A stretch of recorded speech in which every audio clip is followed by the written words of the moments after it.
అయ్యి ఏం రాయాలి? లెటర్. ఎవరికి? నీకు. నాకా? నాకు రాయడం రాదు. ఈ మధ్యన సంతకం పెట్టడం నేర్చుకున్నా. నాకు నువ్వు రాసే ఉత్తరం నేను రాసి నాకు చదివి వినిపించి తర్వాత నువ్వు చదువుకో. I like it. చెప్పు. నేను ఊహించుకుంటే కవిత మనసులో వరదలా పొంగుతుంది, కానీ అదంతా రాయాలని కూర్చుంటే అక్షరాలే, మాటలే. ఊహలన్నీ పాటలే కనుల తోటలో. అదే కవిత, కవిత పాడు.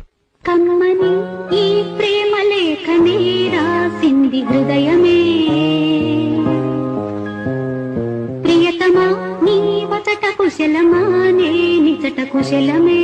అయ్యి